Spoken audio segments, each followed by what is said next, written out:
Bapak Ibu yang terkasih dalam Tuhan Yesus Kristus, biasanya kalau kita mengalami sakit, kita akan datang kepada dokter, kita berobat ke dokter yang sudah pernah kita datangi sebelumnya dan cocok. Entah itu di rumah sakit atau di klinik, tetapi kita tahu bahwa dokter itu memiliki riwayat penyakit kita. Ia tahu kita bisa dengan obat apa dan tidak bisa dengan obat tertentu, menimbulkan efek samping tertentu. Kita tahu bahwa treatment dan perawatan yang diberikan oleh dokter itu cocok dengan kita, karena bisa berbeda begitu ya. Satu obat bisa berfungsi di dalam satu orang, tetapi tidak berfungsi di dalam diri yang lainnya. Dan sebaliknya, kalau kita harus terpaksa datang ke dokter yang baru kita kenal, itu berarti kita juga perlu menjelaskan riwayat penyakit kita, penyakit apa saja yang ada di dalam tubuh kita, dan apa yang menjadi alergi kita, obat apa yang tidak bisa kita minum, dan lain sebagainya. Nah, kita juga harus bersiap gitu ya. Bisa jadi juga nanti kalau sudah diresepkan obatnya oleh dokter, bisa jadi cocok, bisa jadi juga tidak. Bapak Ibu yang terkasih, hal ini menunjukkan bahwa orang-orang yang bisa menolong kita adalah mereka yang mengenal kita. Itu tadi di dalam hal medis. Kalau di dalam kehidupan keseharian gitu ya, kita lagi minta saran, kita minta masukan untuk hubungan di dalam keluarga misalnya, kita pasti akan mencari dan berbagi kepada sahabat-sahabat terdekat kita atau orang-orang yang kita percaya. Tidak mungkin begitu ya, dengan orang yang baru kita ketemu, baru kita kenal tadi pagi atau kemarin sore, kita tiba-tiba meminta saran dan masukan terkait dengan kehidupan personal kita. Mereka tidak mengenal kita, bisa jadi mereka juga tidak memberikan saran yang tepat sesuai dengan apa yang kita butuhkan. Bapak Ibu yang terkasih dalam Tuhan Yesus Kristus, demikian pula dengan kehidupan beriman. Ketika kita menjalani hidup ini di dalam iman kepada Tuhan begitu ya, kita mencari kehendak Tuhan dan juga kita harus menghadapi berbagai macam kesulitan, tantangan di dalam hidup ini, situasi-situasi yang sulit.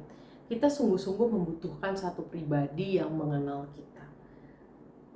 Dan pada hari ini saya akan membacakan satu bagian dari firman Tuhan, Mazmur 139 ayat 1 sampai dengan yang ketiga. Ini adalah kesaksian seorang pemazmur begitu ya, dan ia merasa bahwa satu pribadi, satu sosok yang paling mengenal dia adalah Tuhan. Mazmur 139 ayat 1 sampai 3. Tuhan, Engkau menyelidiki dan mengenal aku. Engkau mengetahui kalau aku duduk atau berdiri. Engkau mengerti pikiranku dari jauh. Engkau memeriksa aku kalau aku berjalan dan berbaring. Segala jalanku Kau maklumi. Di dalam Mazmur 139 ini, pemazmur mengatakan bahwa sungguh Tuhan adalah Allah yang Maha Tahu. Ia mengenal dirinya, bukan hanya mengenal di permukaan, tetapi ia mengenal seluruh isi hatinya, bahkan seluruh pikirannya. Apa yang ia pikirkan, apa yang ia rasakan, apa yang ia alami dalam kehidupannya, apa yang ia lakukan, Tuhan mengenal dan Tuhan tahu segala sesuatu. Dan oleh karena Tuhan mengenal dia, itulah yang membuat dia menyerahkan seluruh kehidupannya kepada Tuhan.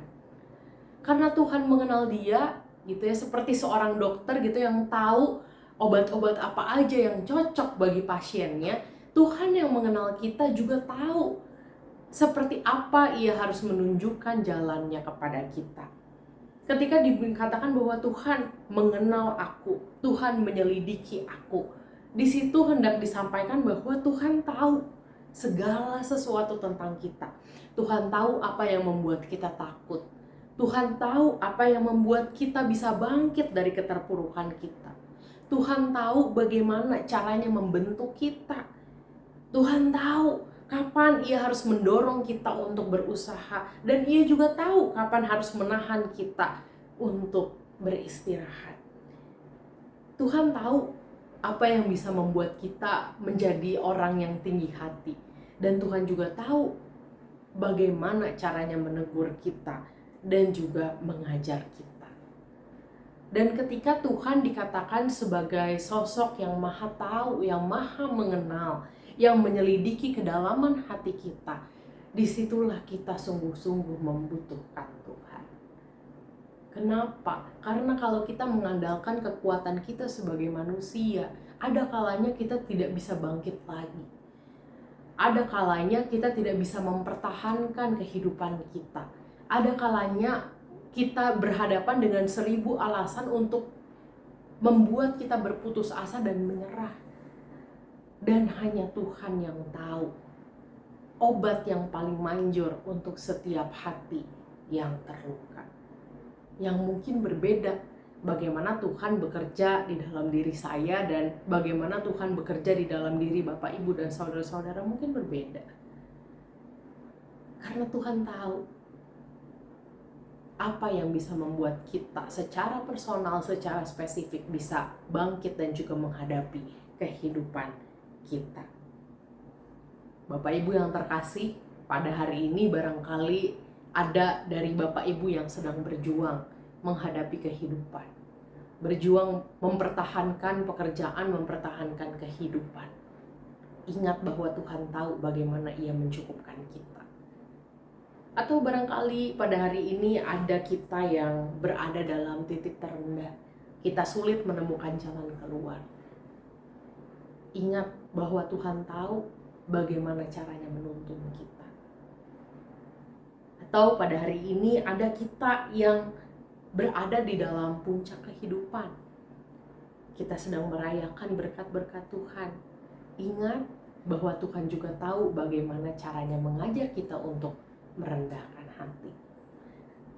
Dan barangkali pada hari ini ada dari kita yang sedang kebingungan, yang mencari jalan keluar, atau berusaha untuk menentukan pilihan, menentukan jalan mana yang harus kita tempuh.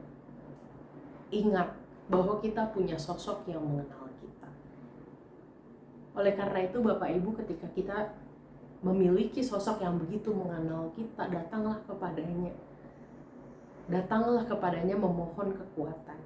Datanglah kepadanya memohon petunjuk di dalam jalan-jalan kita.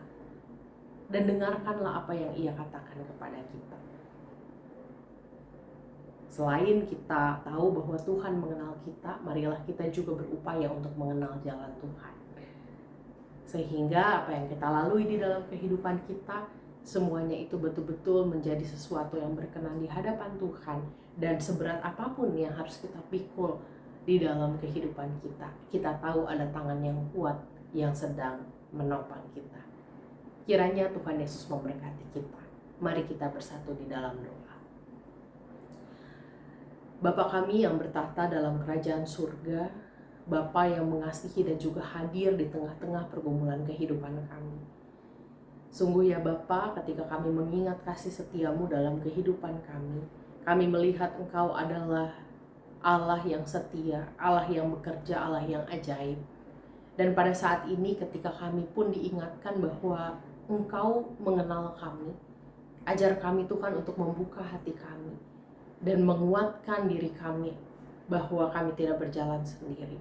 Ada Tuhan yang mengenal kami, yang tahu bagaimana menolong kami.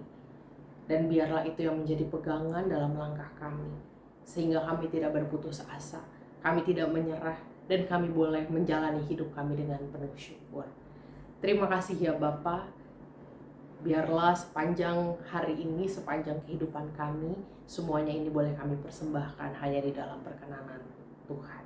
Di dalam Kristus kami berdoa. Amin.